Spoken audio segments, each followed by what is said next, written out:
સહજાન સ્વામી મહારાજની જય, અક્ષર પુરુષોત્તમ મહારાજની જય, ભગતજી મહારાજની જય, શાસ્ત્રીજી મહારાજની જય, યોગીજી મહારાજની જય.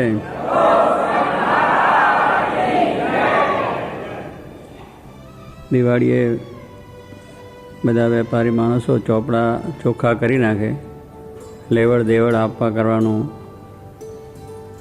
કાળું ધોળું જે કંઈ કરવાનું હોય બધું ચોખ્ખું કરવું પડે. એટલે ચોપડા ચોખ્ખા કરવા માટે આપણે પૂજન કરીએ છીએ કે ભાઈ હવે અમારા વર્ષનું આટલું આવ્યું, આટલું ગયું, હવે નવા વર્ષે સારો લાભ થાય અને ભગવાન રાજી થાય. એ ચોપડા પૂજન આપણે બહુ સારી રીતે કાલે થઈ ગયું, વિધિસર. અને એ રીતે આપણે ચોપડા થયા છે. પણ જેમ કહ્યું કે રામજી ચોપડા ચોખ્ખા રાખે. કોણ રાખે? રામજી રાખે. આપણે કંઈ લેવા દેવા નહીં. રાખવાના ચોપડા એમને છે ચોખ્ખા, કે આપણે કેટલા આગા પાછા થયા છે, કેટલા આપણે સારા થયા છે. એટલે એ રાખે છે બરાબર, પણ આપણે બરાબર રાખતા નથી. એટલે આપણે રાખવાના છે કે આપણા જીવનમાં આપણે કેટલા સત્સંગમાં આવ્યા પછી વધ્યા છે અને કેટલા ઘટ્યા છે. એનું નિરંતર સ્વામી કહે છે આપણે નામું રાખવાનું કહ્યું મહારાજે વચનાવતમાં, કે નામું રાખવાનું. જેમ વેપારી નામું રાખે અને જો એ નામું બરાબર દરરોજનું દરરોજ લખે, એવરી ડે દરરોજ નામું લખી નાખવું જોઈએ, તો એને ખબર પડે. બેંક બેલેન્સવાળા છે, બેંકવાળા બેઠા હોય, એનું બેલેન્સ 3 વાગે તૈયાર થઈ જાય, 4 વાગે બરાબર થઈ જાય, લેવડ દેવડ બંધ થઈ જાય. એટલે બરાબર કમ્પ્લીટ કરીને પછી એને બંધ કરીને જવાનું, કે આજે કેટલા ચેકો આવ્યા ને કેટલા વટ્યા ને કેટલા ગયા ને કેટલા આવક થઈને કેટલી જાવક થઈને, એ બધું કમ્પ્લીટ કરીને વ્યવસ્થિત કરીને જાય. જો એક દિવસ મોડો થાય તો પછી એને ગોટાળો થાય અને એમાં મુશ્કેલી પણ થાય. બધું વધારે નામું જો ચડી જાય તો માણસને કંટાળો આવે. પછી વરસ દાડા હતી એને એમને એમ ચલાવી રાખે તો પછી શું થાય? આખરે વર્ષે એને કંઈ ખબર ના પડે કે હું કેટલું મારે નફો થયો ને કેટલું આપણે આ પ્રમાણે વકરો થયો ને કેટલો વેપાર થયો ને એવું કશી જ ખબર ના પડે. અને એ રીતે પછી જોવા બેસે તો 25 લાખનું દેવું નીકળે. પછી કે પાઘડી ફેરવો, ટોપી આમની આમ મૂકી દેવી પડે, બેંક કરપ્ટ કરવાનો વખત આવે. કારણ કે નામું એને બરાબર દરરોજનું લખ્યું નથી. માટે દરરોજનું દરરોજ જો લખે તો એને ખબર પડે કે હું ક્યાં છું, મારો કેટલો વેપાર છે, એમાં કેટલો નફો થયો છે, કેટલો લાભ થયો છે, કેટલો થયો છે. પછી આપણે જેમ કહે છે ને કે પેલા કબરગંજ વેપારી હોય એને ખબર ના હોય, જેટલો વકરો એટલો નફો માનીને જો કામ કરે તો દેવાળું જ કરવાનું આવે ને. વકરો એટલો કંઈ નફો કહેવાય નહીં. એમાં બધું કેટલા ખર્ચા કાઢવા પડે ને કેટલી બધી આપણું બિલ કઈ આવ્યા હોય ને બધું ઘણું જાતનું, ઘરનો ખર્ચો હોય, વેપારનો, ટેલિફોનનો, એક્શનનો, પછી વ્યાજ ભરવાનું, હપ્તા ભરવાના, આ છે તે છે, બધું જાતનું જોવું પડે. વકરો એટલો નફો એટલે પછી તો આવો તળિયા ઝાટક થઈ જાય ને. ત્યારે જો એ નામું બરાબર નથી તો એને દુઃખ આવે, એને અશાંતિ થાય અને મુશ્કેલી થાય વ્યવહારની દૃષ્ટિએ. એમ આપણે આધ્યાત્મિક રીતે પણ આ એક આપણું નામું રાખવાનું. આ છે મહારાજે કહ્યું કે આપણે સત્સંગમાં આવ્યા છે ત્યારથી આપણે નામું રાખવાનું. દરરોજ આપણે જોવાનું કે આપણે આજે કેટલી ભક્તિ થઈ, કેટલો સત્સંગ થયો, કેટલી કઈ રીતની આપણે મહારાજને આ પ્રમાણે રાજી કર્યા. આવું એક નામું પણ આપણે રાખવું જોઈએ. અને બીજી વાત પણ જોઈ જોઈએ કે આપણે કેટલું આજે સત્સંગમાં અવગુણ આવ્યો, કોઈનો દ્રોહ થયો, કંઈ આપણાથી ખોટું થયું, કે આપણાથી આ ભૂલ થઈ, એ પણ નામું રાખવું છે ને. એક સાઈડ નહીં, 2 સાઈડ રાખવી પડે. જમાનું ઉધાર 2 રાખવું પડે. એકલું જમા બતાવીએ તો પછી ઉધાર ગયું હોય એ પાછું ખબર ના પડે. એ તો બધું પાછું કેટલું આપવું પડે. આપણે જમા આવ્યું એના કરતાં 4-10 ગણું આપવાનું થતું હોય ઉધારમાં. તો એ 2 વસ્તુ જોવાની છે આપણે, કે આપણામાં રહેલા અવગુણો છે અને આપણામાં રહેલા જે સદગુણો છે કેટલા વૃદ્ધિ પામે છે ને પહેલાં કેટલા ઓછા થાય છે. એટલે ખર્ચ ઓછો થાય છે અને જમા વધારે થાય છે, એ બેલેન્સ જોવું પડે. એવી રીતે આ સત્સંગમાં જો નિરંતર જોયા કરીએ તો પછી આપણે હંમેશા વૃદ્ધિને પામે. એ વેપારી છે એ આગળ વધે અને એનો વેપાર આગળ વધતો જાય ને 1ની 2 પેઢી, 2ની 3 પેઢી, 4 પેઢી પણ થાય. પણ એ જો ના રાખતો હોય તો પછી એક છે એ જતું રહે. પછી શું થાય કે પોતાને જે છે મૂડી છે એ પણ જતી રહે અને હાવ તળિયા ઝાટક થઈ જાય. ઘરનું ગોપી ચંદન થાય. ત્યાંથી દેશમાંથી પૈસા લઈને આવ્યા હોય બધું વેચી કરીને અને એ પછી જાય બધા. એટલે ઘરે હાવ ખાલી થઈ ગયા, ત્યાં પછી જમીન ન હોય, જાગીર ન હોય, મકાન ન હોય, કશું જ ના હોય. એ બધું કરીને અહીંયા આવ્યા ને અહીંયા આવીને બધું પાછું હાવ આવું કર્યું તો પછી બે ના રહ્યા ત્યાં અહીંના ધોબીનો કૂતરો ઘરનો નહીં, ગાંઠનો નહીં. અને ઘરનું ગોપીચંદ એટલે ત્યાંથી જે લાયા એ પણ અહીંયા જતું. જો બરાબર ધ્યાન ના રાખ્યું, એટલે ધ્યાન જો રાખે તો વધે જ માણસ. પોતે જે માણસ બરાબર દરરોજનું ધ્યાન રાખીને બરાબર મહેનતને પુરુષાર્થ કરે છે તો એ થાય છે. પણ આવક કરતાં આવક ખર્ચા વધારે કરી નાખીએ તો મુશ્કેલી થઈ જાય. તો એ પણ બરાબર ધ્યાન રાખે તો એ પ્રમાણે થાય તો ઘરનું ગોપીચંદન જાય. એક બ્રાહ્મણ હતો, એ ભિક્ષા માગવા દરરોજ જાય. હવે ભિક્ષા માગવા જાય તેને બિચારાને બીજું તો કંઈ હોય નહીં. ગોપીચંદનનું ઓલું તિલક, ગોપીચંદન આવે ને માટીનું, એ હોય આપણે જેમ ચંદનનું તિલક કરીએ છીએ એ ગોપીચંદન એ તિલક કરવાનું, એવું બધું એની પાસે હોય. અને એ દરરોજ તિલક ચાંદલો કરી અને બધું ગોપીચંદ તિલક કરીને ગામમાં ભિક્ષા માગવા જાય. આ ભિક્ષા માગતા માગતા પછી એક વખત એક વાવમાં પાણી પીવા માટે ગયો. એટલે પાણી પીવા ગયો તો વાવની અંદર પૂરું એક અર્ધવનનું ગચ્ચું સોનાનું જોયું.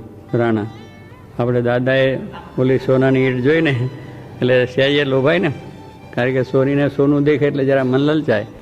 એટલે એવી રીતે આ ભાઈ બ્રાહ્મણ હતા અને આવું મોટું સરસ રીતે જોયું. એટલે જોયા પછી એને થયું કે આ બહુ સારું છે, લાવો તારે લઈએ. હવે એની અંદર આમ જઈને અડે છે તો એ હતું આસુરી. અને આસુરી વસ્તુ તો આપણને નુકસાન કરે જ. આસુરી વસ્તુ જ એવી છે કે નુકસાન કરે જ. એ આપણા ઘરમાં આવે તો નુકસાન કરે ને આપણને મુશ્કેલી કરે. એટલે આમ જે આમ લઈને લેવા જ ગયો ને એમાં હાથ ચોંટી ગયા. હવે હાથ ઉખડ્યા કેવી રીતે બિચારાને? આમ લેવા તો ગયો, પકડ્યું તો ખરું એને હાથથી, પણ એ હાથ પછી ઉખડે નહીં ત્યાંથી. પેલો તો ઘણી મથામણ કરી કે છૂટે તો સારું, છૂટે તો સારું. અને બીજી રીતે આમ પાથળિયા મારે કે આમ આને જાળીને નીકળી જવું. પણ અહીંથી બિલકુલ છૂટે નહીં. પછી એને કહ્યું કે આ તું ગમે એટલું કહીશ તો છૂટે નહીં. તારે જો છૂટવું હોય તો તારી પાસે જો કંઈ હોય તો અંદર મૂક, તો પછી આ છૂટી જશે. પેલા જાણે મારે પૈસો તો છે નહીં, મિલકત કોઈ જાતની છે ને, આ ગોપીચંદન છે એટલે આવું મૂકી દઈએ. તો તિલક કરવાનું ગોપીચંદન લઈ અને આમ મૂક્યું બીજા હાથે. એટલે પેલો હાથ પછી છૂટી ગયો. અને પછી બ્રાહ્મણ ઘર ભેગા થઈ ગયા કે જીવતા રહ્યા અને કે મરી જતા, સોનું લેવા જતા. એટલે શું કહ્યું? ઘરનું ગોપીચંદન કહ્યું. એમ ઘરનું ગોપીચંદન એટલે આ રીતે કે બીજું કંઈ નહોતું, ગોપીચંદન જેવું પણ એને ખોવું પડ્યું. ત્યારે આવી વસ્તુ છે કે આપણે અહીં કમાણી કરવા આવ્યા, એને પહેલાં ગમાણી કરી તો ઘરનું ગોપીચંદન કહ્યું ને કે અહીંયા કથા વાર્તામાં સત્સંગ કરવામાં આપણે સત્સંગ કરવા આવ્યા. અને અહીંયા પછી આ જાતનું બીજું ઉલ્લેખ કર્યું, બીજી વાતો જોવા માંડ્યા. આવો છે ને તેવો છે ને ફલાણો છે ને ઢીકનો છે ને અવગુણ ને અભાવ ને દ્રોહ ને બધું કરવા માંડી પડ્યા. આ કરવા માટે અહીંયા આવ્યા છે. લંડન આવ્યા, આખું દેશ ભારત છોડીને શું લંડનમાં આવ્યા? કમાણી કરવા માટે, બે પૈસા ભેગા થાય એને માટે આવ્યા છે. અમેરિકા ગયા કે ક્યાં ગયા? તો કંઈક આપણે સારું કમાઈને સુખેથી શાંતિથી આપણે રહીએ, કુટુંબ રહે, સમાજ છે આપણો બધું, એને માટે આપણે બધું જરા સુખી થઈ એને માટે આવ્યા છે. પણ આ તો બધું સમાજને દુઃખીને કુટુંબને દુઃખીને બધું દુઃખી થઈ ગયા. તો શું કમાણી કરી? એમ સત્સંગમાં મોક્ષ માટે આવ્યા, કલ્યાણ માટે આવ્યા કે આપણું કેમ કલ્યાણ થાય, આપણો કેમ મોક્ષ થાય, એને માટે આપણે આવ્યા. હવે એ આપણે જોયું નહીં અને ઊંધે દીધે જ રાખ્યું કે ઓઈશો. પણ ભાઈ આ નથી, આ કામ તો એક જ છે કે આપણે આપણા સ્વભાવને, દોષને, પ્રકૃતિ મૂકવાને માટે આવ્યા છે, વાસના મૂકવા માટે જ આવ્યા છે. આપણે કોઈના ધણી નથી. એના ધણી ભગવાન છે. એના દોષ હશે, એની ભૂલો હશે, ભગવાન જોનારા છે, એની શિક્ષા કરનારા છે.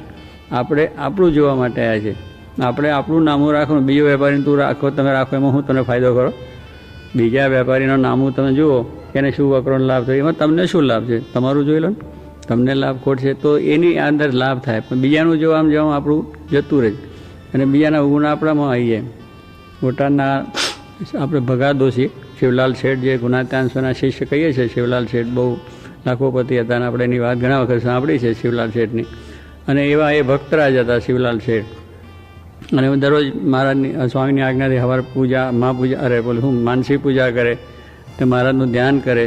એ કલાક 2 કલાક કરે, વાંચે કરે, તો સવારે 2-3 કલાક તો એનું ધ્યાન ભજનમાં થાય, નહીં ધોઈને બેઠા પછી. અને એમાં પછી બીજું કંઈ કરવા નહીં, ટેલિફોને લેવાનું, કંઈ વાતે નહીં, ચીતે નહીં. પણ એ 2-3 કલાકનો પ્રોગ્રામ હોય એ બરાબર રીતે કરી અને પછી નાહી ધોઈ અને પછી ઓફિસે આપણે દુકાને જવાનું, વેપાર ચાલુ કરવાનો. અને બધું તે ઘડીએ વેપાર બરાબર પાછો કરે, એમાં વાંધો નથી.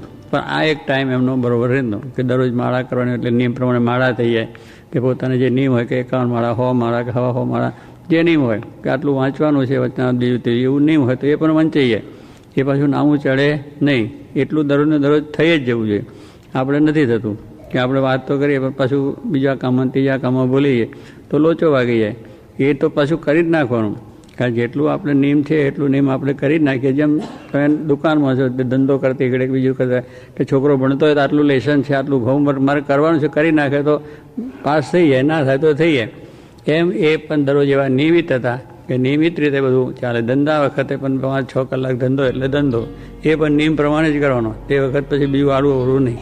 અને નવરા થયા તો ભજન, ભક્તિ, સત્સંગ જે હોય. બાકી ઘરનું જે હોમવર્ક હોય એટલે કે વ્યવહારનું કંઈ થોડું હોય એ પણ સંભાળ લે.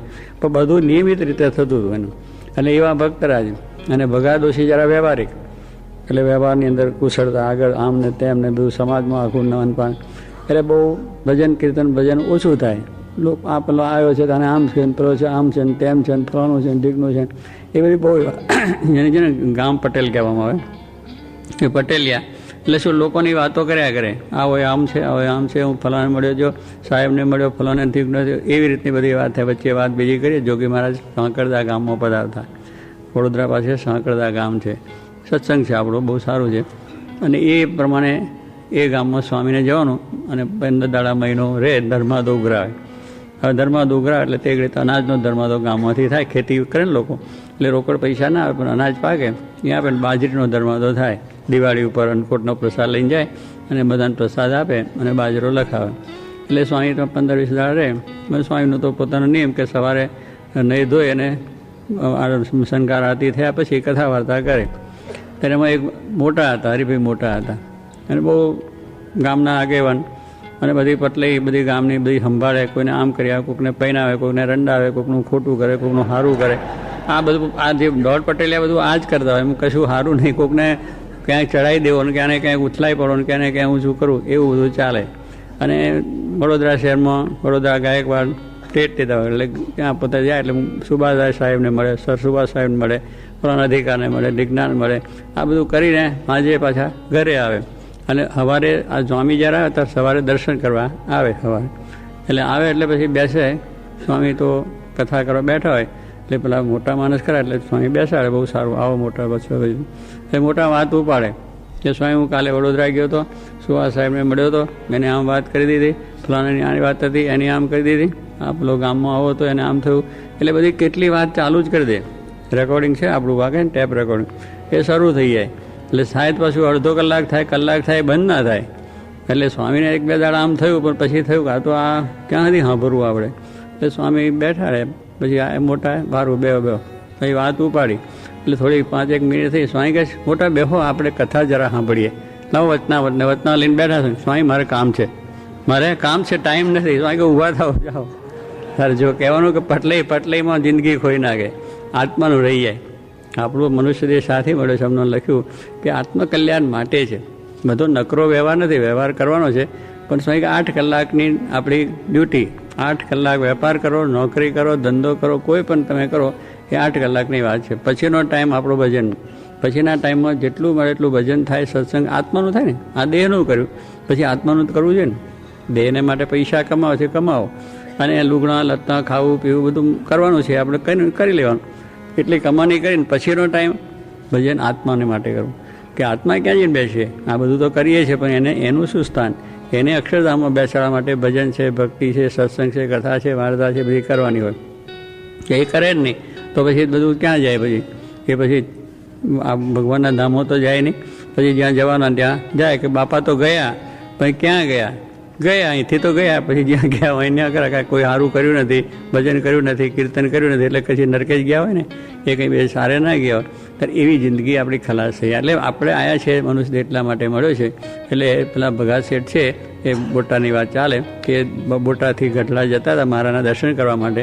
એટલે ભગવો શેઠ ને અદો શેઠ, 2 મિત્રો, 2 વેપારી અને બહુ આપણે શું આમ વેપારી અને સમાજમાં બધી રીતનું આપણને બધું પેલું કારભાર બધો કરવાનો હોય.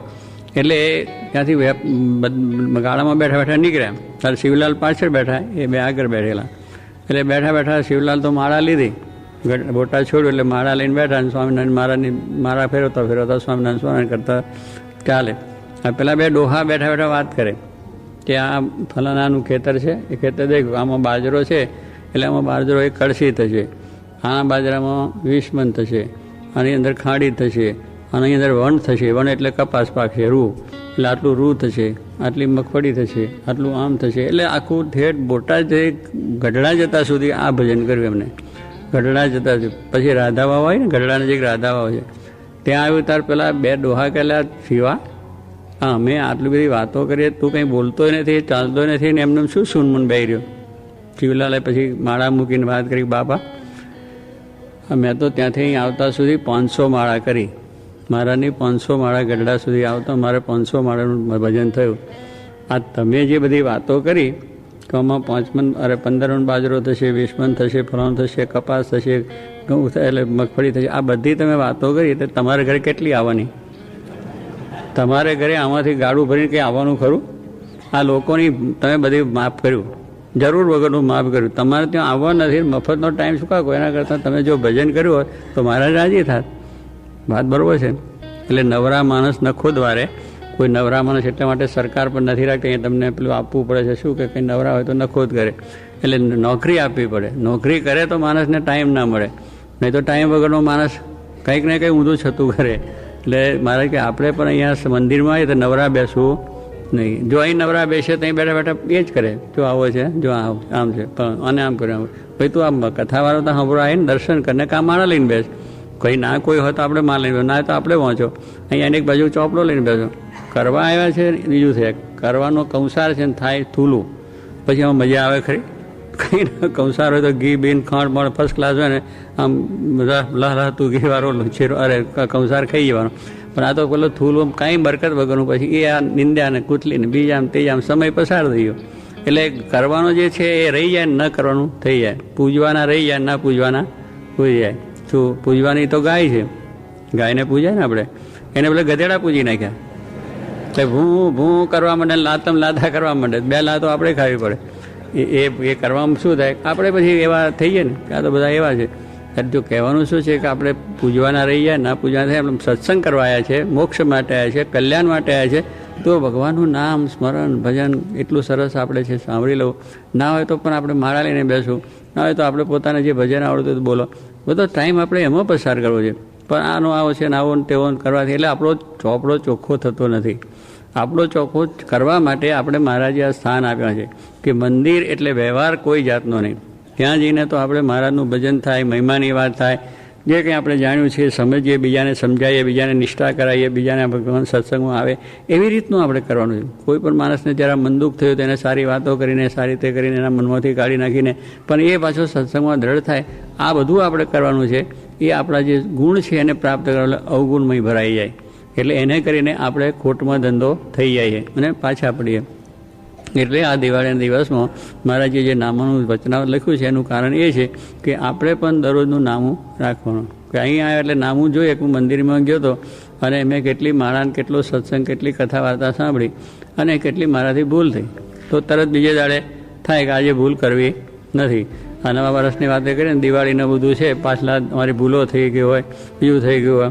વેપારી લોકો અને જૈન લોકો છે, ચોપડા પૂજન કરી કે મચ્છામી દોકડા એટલે શું કરતા હતી, અમારી ભૂલો થઈ ગઈ તો માફ, એકબીજાને વાત કરે, પપ્પા બીજે દાડે નહીં, કલાક પછી જ પાછું એને આવો છે ને તેવો જ કરવા માંડવી પડે. એટલે એવું આપણે નથી કરવાનું. આપણે તો મહારાજને રાજી કરવા આવ્યા છે કે અમારી ભૂલો થઈને તમે માફ કરો, પાછી કાલે ભૂલો નહીં જ કરતા રહીએ, એના એ જ પાછો ચોરા ઉપર બેસીને વાતો કરવા માંડે કે આવો છે ને તેવો છે. એથી આપણે ભગવાન રાજી ના. ભૂલો સુધારવી છે અને સારા ગુણ વધારે પ્રાપ્ત કરવા. ભૂલો સુધારવા માટે જ આવ્યા છે અને એ સુધારાને આપણે જવું છે. અનંત જન્મનું આ બધું કાઢવાનું છે. હવે એ ધીરે ધીરે ધીરે કાઢીએ તો શું કે દરરોજનો આપણામાંથી એક દોષ, એક સ્વભાવ જાય તો એ 30 જતા રહે, આપણી જિંદગીની અંદર બધાય જતા રહે. તો કહેવાનું શું છે કે એક તમે કાઢવા માંડો તોય જતો રહે, અને એક ગુણ લેવા માંડો તો બધા ગુણ થઈ જાય. તો તમે એટલા શુદ્ધ થઈ જાઓ કે શાંતિ શાંતિને શાંતિ થાય. આપણને શાંતિ થાય ને સાંભળનારને શાંતિ થાય. અને અમહિમાનીને એ વાતો કરવા માંડી પડો તો આપણને અશાંતિ, સાંભળનારને અશાંતિ થાય. એમાં શું એને ભાવ થાય ખરો? એ કહે છે આ તો એ બધા આવા જ છે. એટલે હું સત્સંગમાં આવ્યો હોય તો પાછો, એટલે એક જીવને પાછો પાડ્યો એટલે બ્રહ્માંડ ભાગ્યાનું પાપ લાગ્યું. એટલે આવી બધી વસ્તુ છે, શબ્દો છે, સાંભળીએ છીએ અને આ બધું વાંચીએ છીએ, પણ છતાં સ્વામી કહે છે સમયે પાછા કામ આવતા નથી. સમયે કામ જો શબ્દો આવે તો એ સત્સંગનું ફળ કહેવાય. જેવા દેશકાળ આવે, આવા પ્રસંગો આવે, આવી જ્યારે વાત બને ત્યારે આપણે આ સત્સંગ કર્યો એનું ફળ શું? કે આ સત્સંગમાં આવ્યા તો આપણે તો વાત તો આ સાંભળતા ભાઈ આપણે તો આ કરવું હતું ના તો આપણે બીજું થઈ ગયું, આપણી ભૂલ થઈ ગઈ. આવું આપણાથી જોઈએ નહીં. આપણે માન થાય, અપમાન થાય, સુખ આવે, દુઃખ આવે, કોઈ વઢે ધખે કંઈ પણ થાય તો પણ આપણે આ વાતમાં આપણે ભગવાન રાજી કરવા આવ્યા હતા એટલે બીજી એના દિનમાં તરત વિચાર આવી જાય, તરત એનું મન સિદ્ધ એ થઈ જાય અને પોતે શાંતિથી આ પ્રમાણે થઈ જાય તો સત્સંગમાં ચડતો રંગ આપણો રહે અને આપણે સુખિયા થાય. તો આજે આપણે એ રીતે છે કે વચનાવતમાં લખ્યા પ્રમાણે આપણે નામું બરાબર રાખીએ. એ સત્સંગમાં આવ્યા પછી આપણે વધ્યા છે કે ઘટ્યા છે, આપણે વધીએ છીએ જ. કારણ કે છે જો એ પ્રમાણે પુણે પેલો ચંદ્રમાં છે તે પડવો બીજ તે થોડો વધે, થોડો વધે છે ને અને છેલ્લે પૂનમને દાડે મોટો ચોખ્ખો આખો થઈ જાય. એમાં આપણે વધવાનું છે અને એ વધીને આપણે આ ભગવાનને રાજી કરવાના છે. એટલા માટે સ્વામીએ કહ્યું કે વધવાને અને ઘટવાના બે ઉપાય બતાવ્યા છે. કે વધવાના ઉપાય શું છે? શ્રદ્ધા, ખપ અને સમાગમ. આ 3 વસ્તુ સત્સંગમાં આપણે વધવાને માટે છે. શ્રદ્ધા રાખવી કે આ જે વસ્તુ છે મંદિર એ ભગવાન બેઠા છે એ પણ સાચી વસ્તુ છે. એનું ભજન, એનું કીર્તન, એની વાત કરવા થકી આપણું કલ્યાણ થાય અને સત્સંગ દિવ્ય છે એવી આપણે શ્રદ્ધા રાખવી. એમાંથી જ આપણું સારું થવાનું છે, આપણું રૂડું થવાનું છે, આ લોકને પરલોક બધું થવાનું છે, એનાથી જ થવાનું છે એવી એક શ્રદ્ધા જોઈએ. અને શ્રદ્ધા હોય તો જ પછી આપણે કામ થાય ને. શ્રદ્ધા ન હોય તો કંઈ મંદિર અવાય ખરું? અવાય નહીં. શ્રદ્ધા છે તો જ અવાય છે. અને આ દર્શન પૂજા બધું કરીએ છીએ, શ્રદ્ધા ના હોય તો કંઈ થાય નહીં. ખેડૂત દાણા નાખવા જાય છે, શ્રદ્ધા છે. ખેતરમાં 2 5 દાણા નાખે, એ ઉગશે કે નહીં ઉગે, આડા ઉગશે કે ઊંધા ઉગશે, કાયમ ના ઉગશે એ વિચાર નહીં કરવાનો. અંદર નાખી જ દેવાના. વાવણી થઈ જાય અષાઢ મહિનામાં આદ્રા નક્ષત્રની અંદર વાવણી થઈ જાય એ નાખી જ દે અંદર લાકડું મૂકીને. પણ એને શ્રદ્ધા છે કે આવું સીધા જ ઉગવાના છે. ભલે દાણો આમ પડ્યો છે ઊંધો પણ ઉગવાનો આમ છે. એટલી શ્રદ્ધા એને છે કે આ ભગવાન છે એ ઊંધા દાણા પડેલા ઊંચા જ કરવાના છે. એવી શ્રદ્ધાથી એ નાખે છે ને થાય છે. તમે જુઓ, નાખે દાણા તો ઊંધા જ પડે છે પણ થઈને ડુંડું આટલું મોટું ડુંડું થાય, બાજરો થાય, જુવાર થાય, ઘઉં થાય, બધું થાય છે કે નહીં? તો જો એને શ્રદ્ધા છે તો એવો એની મહેનત કરે છે, પાણી પાય છે, બીજું કરે છે, બધું કરે છે તો એને કામ થાય છે. છોકરાની શ્રદ્ધા હું પાસ ને ડિગ્રી થવાનો છે, એન્જિનિયર થવાનો છે, મોટો BLL ગમે થવાનો છે, એની શ્રદ્ધા છે. નિશાળમાં જાય, ભણે, મહેનત કરે, પુરુષાર્થ કરે, સુખ પડે, દુઃખ પડે, માસ્તર મારે કરે, ચૂંટીઓ લે તોય પણ મારે ભણવું છે એટલે ચૂંટી લે નાહી જાય તો પછી કયું ભણવાનું નથી. અત્યારે તો હોટી વાગવાની જ નહીં, હોટી મરાય નહીં, આંખ કળાય નહીં, એને કંઈ કશું થાય નહીં તો શું ભણવાનું છે? હોટી વાગે ચમચમ ને વિદ્યા આવે ગમ બરોબર રીતે થાય તો થાય. અને માસ્ટર ચૂંટલીઓ પહેલાં અહીં લેતા હતા જોંગની અંદર. બિચારો છોકરો હું થઈ જાય છોકરાને હોય એટલો ચપટી કરીને ઊંચો કરી નાખે. આટલો છોકરો હોય પણ આટલો ઊંચો કરે. અરે એમ વિદ્યા આવતી, આમથી વિદ્યા આવે છે. આ તો એમને એમ વિદ્યા આવી જાય એવું નથી.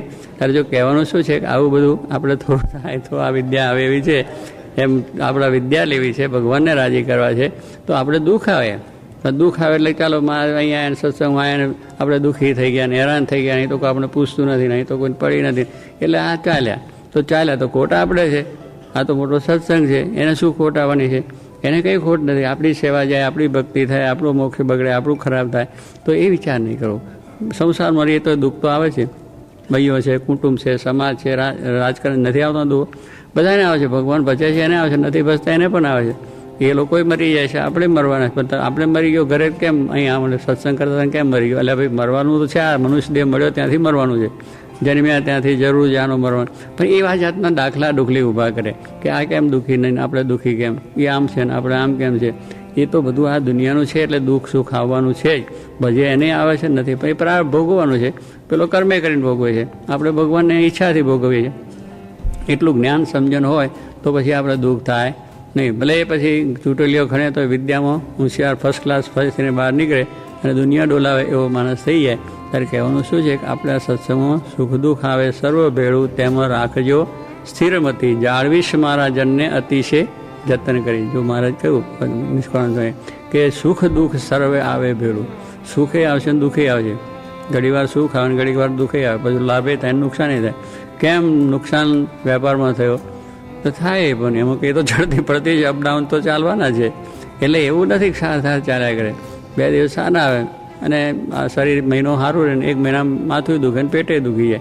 એટલે એવા પ્રસંગો આવે. કાંઈ શરીર છે એ પણ રોગનું ઘર છે, અને આ સંસાર છે ચક્ર એવું છે, એટલે સમાજમાંય દુઃખ છે અને સંસારમાંય દુઃખ છે. તો એ પ્રસંગો આવ્યા જ કરે છે. એટલે આવું જો જ્ઞાન થયું હોય તો વાંધો આવે નહીં. એટલે આપણે આ પ્રમાણે સત્સંગમાં આવીને આપણા આવી જાતના પ્રસંગોની અંદર પણ આપણી સ્થિરમતી રહેવી જોઈએ. સ્થિરમતી એટલે ડોલે નહીં એવી રીતની, આગી પાછી ન થાય. જ્યાં સુધી ડગમગે દિલ ત્યાં સુધી નવ બ્રહ્મ પ્રકાશે રે, વેગે વહેતા વારીમાં પ્રતિબિંબ નભાશે રે. આપણું પાણી વહેતું હોય, વરસાદ વરસે ને પાણી પૂર જબરદસ્ત આવે, એમાં તમે આમ જુઓ તો તમને મોઢું દેખાય ખરું. કારણ પાણી બધું વરસાદનું આવ્યું છે, ડોળું છે, તો એમાં સ્થિર પાણી નથી, અને એ રીતે એનું થાય. પણ જો પાણી વહી જાય અને પછી સ્થિર થાય અને નીતરીને બરોબર પેલો કચરો બેસી જાય, પછી તમે જો તો મોઢું કેટલું સરસ લાગે, ફર્સ્ટ ક્લાસ મોઢું આમ આપણું લાગે, વાહ મારું મોઢું તો જોવા જેવું છે ને એ પોતે એટલે યાર સ્થિરની અંદર એમ કાચ જેવું પાણી હોય, આમ પેલો જે કાચમાં જેમ પ્રતિબિંબ દેખાય એવું સુંદર દેખાય, એટલે સ્થિર પાણી થયું તો પ્રતિબિંબ આપણું દેખાય છે. એમ આપણું મન આ સત્સંગમાં આવીને જો સ્થિર ના થાય અને ડોલેલું રહે તો કંઈ આપણને એનું સમાસ થાય એ એવું ને એવું લાગ્યા જ કે આવો છે ને તેવો છે. પણ જો સ્થિરમતી એનું થયું હોય એને શાંતિ શાંતિને શાંતિ, કારણ કે એને કોઈનામાં અવગુણ દેખાય છે નહીં. જો કે મારે કે બધા સારા જ છે, બધા બહુ મોટા છે, મહિમાની જ વાત, એની પાસે કોઈ દિવસ મોરી વાત ન હોય. આપણે ગમે એવા હોય તો એને મનમાં તો બધા સારા જ લાગે.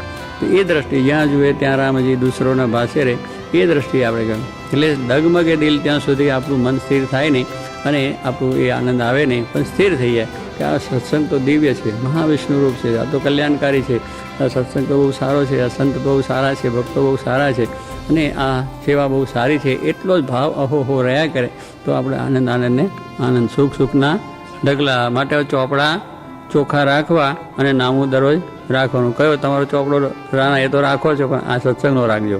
આ સત્સંગના ચોપડાની વાત ચાલે છે કે અવગુણ માત્ર જતા રહે, ગુણ માત્ર આવે. સહજાન સ્વામી મહારાજ.